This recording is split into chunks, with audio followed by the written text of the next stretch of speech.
El libro de Jonás es una historia subversiva acerca de un profeta rebelde que odia a Dios por amar a sus enemigos. Jonás es único entre los profetas del Antiguo Testamento porque estos son usualmente una colección de las palabras de Dios habladas a través del profeta. Pero este libro en realidad no se enfoca en las palabras del profeta. Más bien, es una historia acerca de un profeta realmente malo y desagradable. Jonás aparece solo en otra ocasión en el Antiguo Testamento, durante el reinado de Jeroboam II, uno de los peores reyes de Israel. Y Jonás profetizó a su favor, prometiéndole que ganaría una batalla y tendría de vuelta todo su territorio en la frontera norte de Israel.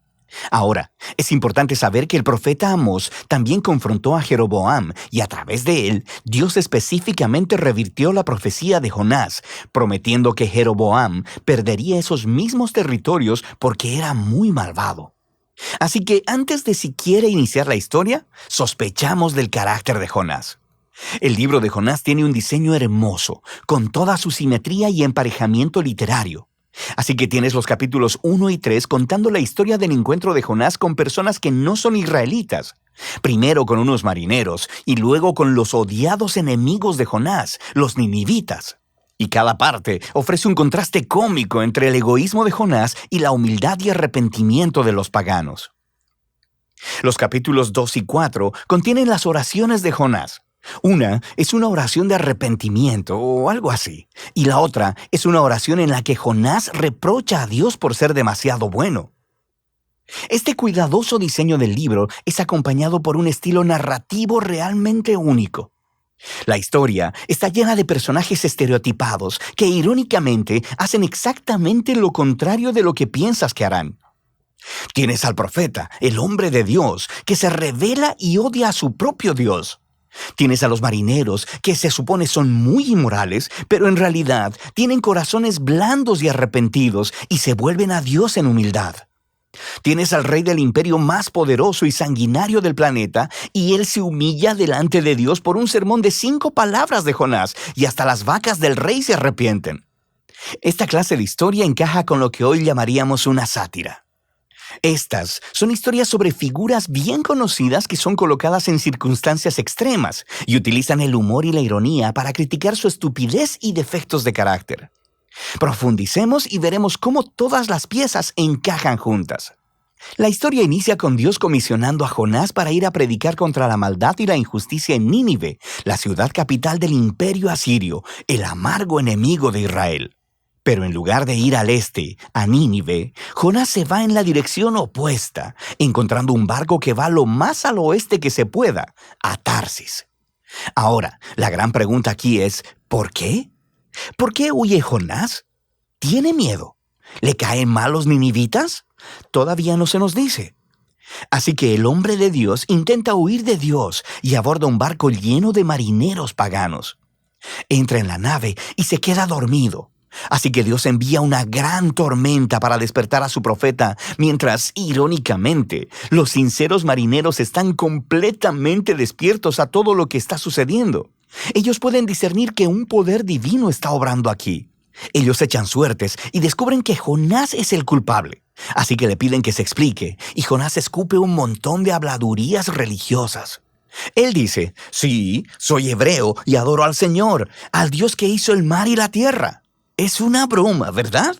Dios hizo el mar y la tierra, claro que sí. ¿Y Jonás es tan tonto como para huir de este Dios subiéndose a un barco? Y cuando los marineros le preguntaron a Jonás qué es lo que deberían hacer, él les dice, mátenme lanzándome por la borda. Lo que parece muy noble al principio, hasta que te das cuenta que esto podría ser lo más egoísta que ha hecho hasta ahora. Quiero decir, ¿qué mejor forma de evitar ir a Nínive? Así que pone su sangre en las manos de estos marineros inocentes al tratar de obligarlos a matarlo. Y ellos se resisten, por supuesto, y se arrepienten delante de Dios incluso mientras lo arrojan. La tormenta se apacigua y ellos terminan temiendo al Dios de Israel. Y a diferencia de Jonás, ellos realmente adoran a Dios. Pero Dios frustra los planes de Jonás para escapar de Nínive. Mientras Jonás se hunde, Dios provee una extraña tumba acuática para él, el estómago de un gran pez. Ahora, por supuesto, en circunstancias normales esto sería la muerte segura. Pero en esta historia todo está de cabeza. Así que la muerte submarina de Jonás se convierte en su camino de vuelta a la vida. Atrapado en el estómago de esta bestia, Jonás eleva una oración donde técnicamente nunca dice que lo siente, pero sí agradece a Dios por no abandonarlo y promete que obedecerá a Dios a partir de ese momento, no importa lo que pase. Y la respuesta de Dios es algo cómica. La ballena vomita a Jonás en la tierra seca. Así que una vez más, Dios envía a Jonás a predicar en Nínive y Jonás obedece. Se nos dice que Nínive era una ciudad gigantesca. Tomaría varios días caminar a través de ella. Así que Jonás tiene solo un día y aquí está su mensaje. En 40 días, Nínive será arrasada. Esas son 5 palabras en hebreo. Este sermón es muy corto y también algo extraño. Quiero decir, mira lo que le falta. No se menciona lo que los ninivitas han hecho mal, ni lo que deben hacer o cómo deben responder. No hay mención de quién los destruirá, y lo más notable, no se menciona a Dios. ¿Qué está pasando aquí? ¿Está Jonás intencionalmente dando la mínima cantidad de información? Es como si él estuviera intentando sabotear su propio mensaje o asegurar la destrucción de los ninivitas. Jonás no está haciendo ningún esfuerzo. Sean cuales sean sus motivos, el plan no funciona, porque tan pronto predica su sermón de 5 palabras, el rey de Nínive y la ciudad entera, incluyendo a las vacas, se arrepienten en silicio y ceniza. Así que, por segunda vez, esos paganos malvados muestran que son más sensibles que el mismo profeta de Dios. De manera que Dios perdona a los ninivitas y no destruye la ciudad. Ahora, aquí tenemos la parte brillante de la historia. La última palabra del breve sermón de Jonás, arrasada, significa allanada, y puede referirse a una ciudad siendo arrasada o destruida como Sodoma y Gomorra, pero también puede usarse para referirse a algo siendo transformado, cambiado en su opuesto. Así que, cómicamente, las palabras de Jonás se vuelven realidad, pero no de la manera en que él esperaba. Nínive sí fue arrasada, conforme los enemigos de Jonás se arrepienten y encuentran la misericordia de Dios. El capítulo final une todas las piezas. Jonás está completamente enojado y eleva su segunda oración. Primero le dice a Dios la razón por la que huyó en el capítulo 1. No fue porque tuviera miedo, más bien fue porque él sabía que Dios era muy misericordioso. Y esto es genial. Jonás cita la propia descripción de Dios de sí mismo del libro de Éxodo y se la echa en cara a Dios como un insulto. Él dice que sabía que Dios es compasivo y que encontraría alguna manera de perdonar a esos horribles ninivitas. Puedes oír el disgusto en la voz de Jonás. Después, Jonás interrumpe la conversación y ora porque Dios lo mate ahí mismo. Él prefiere morir antes que vivir con un Dios que perdona a sus enemigos. Afortunadamente para Jonás, Dios no accede y simplemente pregunta si el enojo de Jonás es justificado. Jonás ignora la pregunta y se va a las afueras de la ciudad a acampar en una colina cercana para esperar y ver qué sucedería. Ya sabes, puede ser que los ninivitas se arrepientan de haberse arrepentido y acaben rostizados después de todo. Lo que sucede después es muy extraño.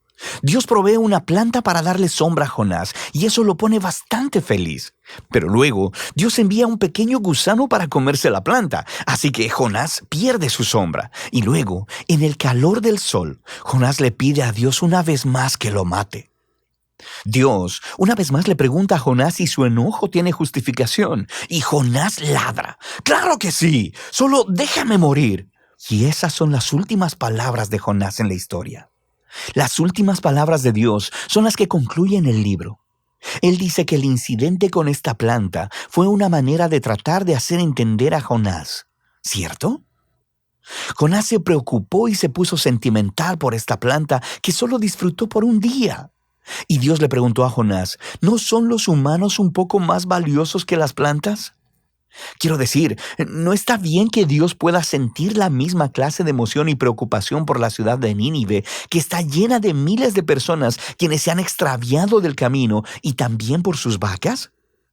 Y así es como termina el libro, con Dios pidiéndole a Jonás permiso de mostrar misericordia a sus enemigos.